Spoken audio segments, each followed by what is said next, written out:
We continue with Peter Attia's Outlive, the 10th and final part of the interpretation. The theme of this section is mental health, more specifically emotional health. It's important to note that some principles and methods discussed here, while supported by research, haven't yet become mainstream consensus. Everything is still exploratory. Attia himself faced emotional health issues, and sought help not from official institutions, but from private, grassroots organizations. This isn't because Attia enjoys unconventional paths, but because there isn't a conventional path nowadays. The reality is, until now, most people don't consider emotional health a problem requiring treatment. Perhaps someone around you is constantly angry, arrogant, quick to blame others, and you might think that's just their personality. It's not a personality trait. It's an ailment. Just like obesity isn't a body type but a pathological condition. Mental trauma isn't exclusive to a few. It's not just a software problem. It harms physical health. The personality of someone with arrogance might remind you of Elon Musk. The recent biography Elon Musk by Walter Isaacson has a highlight. Musk's extreme work, self-imposed stress, harsh criticism, and love for confrontation trace back to his childhood shadows. Suffering from his father's mental abuse, and being bullied by other kids at school. Many accomplished individuals have less than happy childhoods. Some hear these stories and say, extraordinary problems require extraordinary people. The childhood hardships shaped them. Others believe in raising boys in poverty, praising adversity, considering any minute of a child's happiness a sin. While some setbacks may indeed have positive effects, Attia's book has an example. In the U.S., young biologists and medical researchers typically take the first step in their independent research by applying for funds from the National Institutes of Health, NIH. Since the competition is fierce, the funding review has turned into a scoring system, much like an exam. So, what's the difference in future achievements between those who barely passed and got the funds, and those who narrowly missed and didn't? The result is that those young scientists who were unlucky, missing the funding by just a few points, but persisted in continuing their research, achieved significantly greater overall career accomplishments than their counterparts who were fortunate enough to secure the funding, by crossing the line with a few extra points. Isn't this Nietzsche's "What doesn't kill you makes you stronger"? Isn't it Mingzi's "Born in suffering, die in peace"? So, the anti-fragile effect does exist. But let me remind you of another fact. Many of those who narrowly missed, and didn't get the funds ended up leaving the research field. If what doesn't kill you makes you stronger, what if it does kill you? Moreover, fund application failure is just a minor setback. Don't forget that the principle of anti-fragility is to minimize setbacks. What if you encounter various major setbacks from an early age? Would it make it easier to be killed? Attia also experienced various abuses in his childhood. He doesn't believe that enduring abuse is worthwhile. Childhood painful experiences can lead to prolonged suffering in adulthood. One manifestation of emotional distress is easy anger, leading to conflicts and potentially heart problems. Another manifestation is suicide, present in the top 10 causes of death across all age groups. But the most common expression of emotional distress is not valuing one's own life. Patients might indulge in alcohol, drug abuse, or engage in meaningless, life-threatening activities. They live in despair. This self-destructive behavior is a slow form of suicide. These individuals aren't seeking happiness through substances. As mentioned before, addiction doesn't bring joy. They are escaping pain. Addiction is often a result of past trauma. In China, there might not be a widespread issue of drugs and addictive substances. Our impression of drug users is often those from wealthy families, wandering in bars, pampered children. This isn't the general case for addicts. The more common scenario globally is that children from good families don't resort to drugs. People usually turn to substances due to life trauma, various unpleasant experiences, needing an emotional outlet, leading to addiction initially and dependency later. More importantly, addiction isn't limited to drugs and substance abuse. Some can be addicted to work, control, or the pursuit of perfection, and it's also pathological addiction. A regular person works either to provide for their family, for enjoyment, or to change the world. You find a balance between work and life, allow yourself rest, and don't strive to win every battle because you need long-term sustainability. Work addicts don't operate this way. They force themselves into every unimportant detail, demand every possible medal, see everything outside of work as a hassle. They don't like working. They just want to work. That's addiction. Attia is such a person.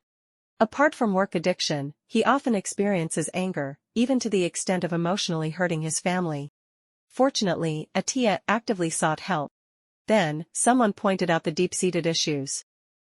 Attia's work obsession, relentless pursuit of achievement, uncontrollable anger, emotional distancing, obsession with meaningless details.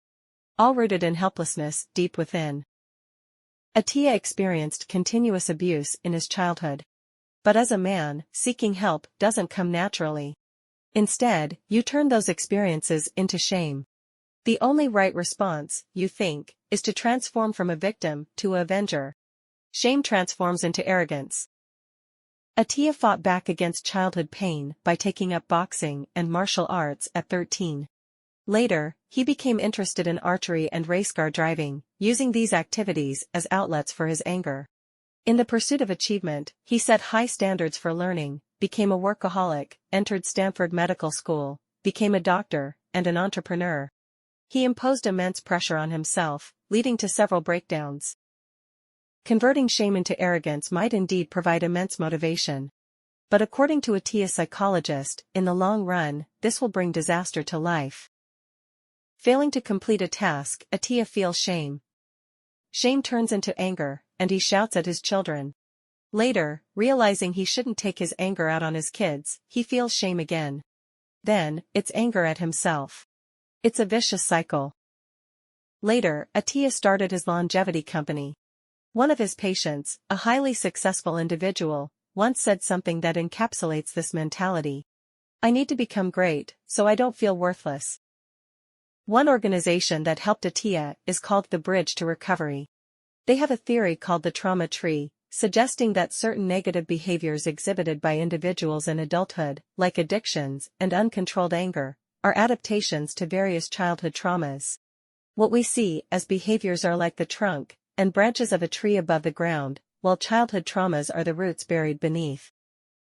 Adaptation means that you resort to these behaviors to cope with the mental toll. Attia's work addiction and anger are adaptations to childhood abuse. 1. Physical, sexual, or emotional and psychological abuse. 2. Neglect. 3. Abandonment. 4. Blurred boundaries between parents and children, like making children do adult tasks, using children as tools to satisfy emotional needs, invading a child's personal space, excessive control over a child, etc. 5. Witnessing catastrophic events. Regardless of their size, these traumas share the common characteristic of inducing helplessness in a child. You don't like it. It hurts, but you can't change it. Still, you have to do something to adapt, leading to various dysfunctions persisting into adulthood. The 4 branches of the trauma tree. 1.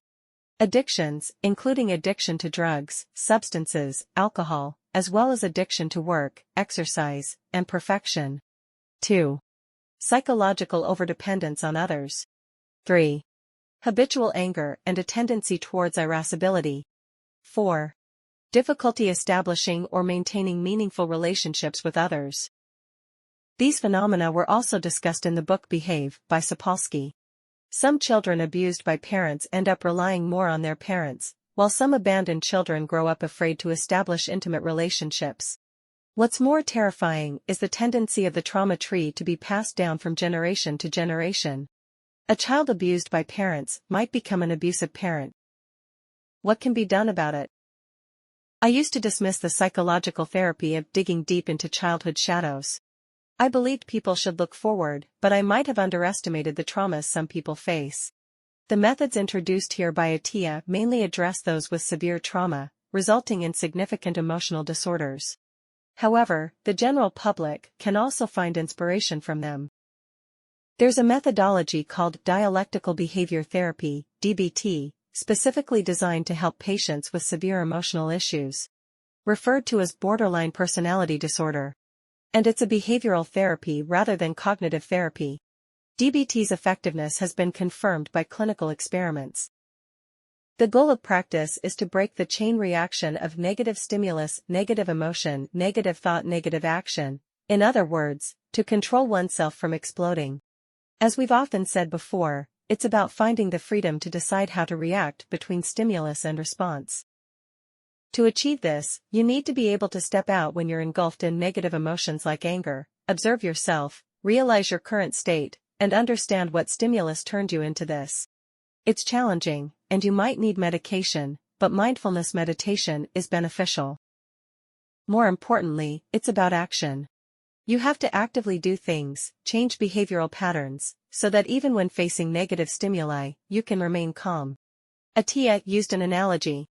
A person's tolerance for various troubles and annoyances is like a vertically opening and closing window. The wider the window, the broader your heart, and the narrower the window, the easier it is for emotional imbalance when facing situations. Many external factors compress your window, and what you usually need to do is to expand this window through behavioral practice. Physical exercise, sufficient sleep, good nutrition, some mood-regulating drugs, exposure to nature, and engaging in non-competitive recreational activities are helpful, but the following methods might be more crucial. The key is to improve interpersonal relationships. Didn't Adler say that interpersonal relationships are the root of all troubles? If you have good relationships with those around you, at least a good relationship with your family, your window has firm support. Treat interpersonal relationships as an ecosystem for development. Especially for the elderly, if they're always alone, it greatly damages emotional health. A good way to improve relationships is to spend dedicated time one-on-one with people you care about. A good way to interact with others is to consider issues from their perspective, called cognitive reframing. You might feel busy, and what you're doing is the most important. Everyone should make way for you. But aren't other people's tasks important too?